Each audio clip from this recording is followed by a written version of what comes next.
The Detroit Pistons, which are, if not the surprise team in the NBA, right up there among them, 19-18 as we record this. More wins so far this season than they had in each of the last two. They've won 5 straight games entering Thursday's game against Golden State. They've won 8 of the last 10. I want to say first that among the things I love about this Pistons story is that JB Bickerstaff is the one leading it, because I thought JB got hosed in Cleveland. And look, it turns out that Kobe Altman and that staff knew what they were doing. Kenny Atkinson has had a positive impact on the Cavaliers. He made sense there, and it's worked out for them.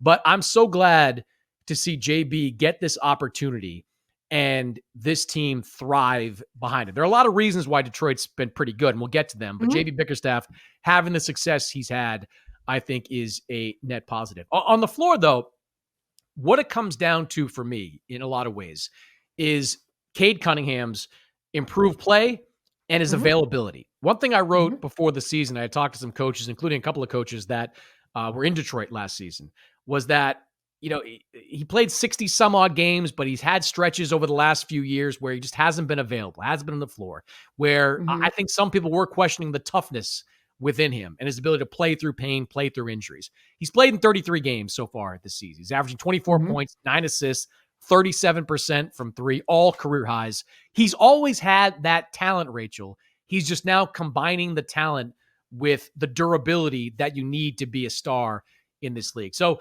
what do you make of the start the Pistons are on right now? Yeah, I do love the Cunningham story and trajectory, especially since they gave him that big contract in the offseason. And it raised some eyebrows. I mean, he's obviously their franchise player, but is he a franchise player sort of in the grand scheme of the NBA?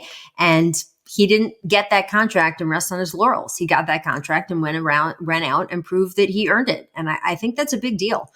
We've seen guys, especially younger guys, go the other direction. And so I've really enjoyed watching that. I enjoy the way he is with his teammates. And I think the front office has made some nice moves. Adding veteran shooting has been a big deal for them. I think some of the guys that they've brought in have given a stabilizing presence to things. And then frankly, just, you need shooting in today's NBA, and they didn't have it. And now they have a lot more of it. And so I think that's been really good. And I will echo what you said about Bickerstaff, man. I mean, I brought it up earlier in the podcast. There are a lot of similarities here, right? Between the Mark Jackson to Steve Kerr story and the JB Bickerstaff to Kenny Atkinson story in Cleveland. Obviously, we don't know if the Cavaliers are going to go on to win the way the Warriors did. But in terms of turning that team and bringing things up a notch, it doesn't mean that Mark Jackson was a bad coach and couldn't get it done for the Warriors. In fact, Steve Kerr is the first person to tell you that without Mark Jackson getting the Golden State to where they were, Steve wouldn't being able to do what he did. And I think that's absolutely true in Cleveland. And so sometimes those coaches don't get another shot. Mark Jackson has not gotten another chance in the NBA. The fact that Bickerstaff was not only able to, but proved that he deserves it, I think is a really big deal and has been really fun to watch. Yeah, it's been great to watch. A couple of things you said there. One is the off-season signings, and they really killed these. And this is the kind of thing that can make or break a team, signing the right guys. And they signed the right guys. A lot of people laughed at me at the time when I thought Tobias Harris was a phenomenal signing for them. Yeah. It's worked out. 13 points per game, 35% from three. He's also a really good locker room guy. A lot of people have told me that over the years. That team, given how young it is, needed some good veterans in that locker room. Tobias, tremendous locker room guy, was one of them. Malik Beasley, long been one of the best three-point shooters in the NBA, doing the same thing this year, putting up almost 10 threes. He's been great for them.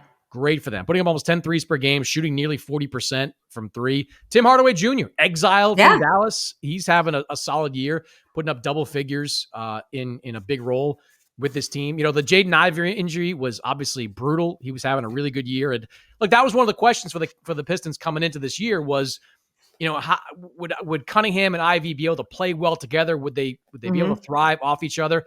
They did, in the brief time, not the brief time, the 20 some odd games that they played well together. So it's really a combination of things. This front office did a really nice job of finding the right coach, finding the right pieces. And then on top of it, their star, their alpha, Cade Cunningham, has been what they hoped for, been with a guy they gave all that money to. So I don't think the Pistons are a threat to win a playoff series right now. But if you just won 17 games 2 years ago, 14 games last year, just being in that play-in mix is a big success. Then you can build on that for next year with some of the young guys that they have. So Can I make one Jaden Ivey comment here? Is that I was super impressed with him after his injury. There was a lot of sort of, Cole Anthony dove for his legs. He tried to hurt him, that sort of thing. And, the internet mob, once they get whipped up. And the fact that Jaden took the time and sort of made the statement graciously of like, hey, let's not do this, I believe is what he said. He's like, Cole's a good player. He's a good guy. It was basketball play. We're, scrambling for a loose ball. He didn't have to do any of that. And here's a guy who had a devastating injury. And you can argue, should Cole have done things slightly differently or any of that stuff? And Jaden just took that off the table. And that's an incredible amount of maturity and kindness, frankly. And I was super impressed by that. They have a good guy there.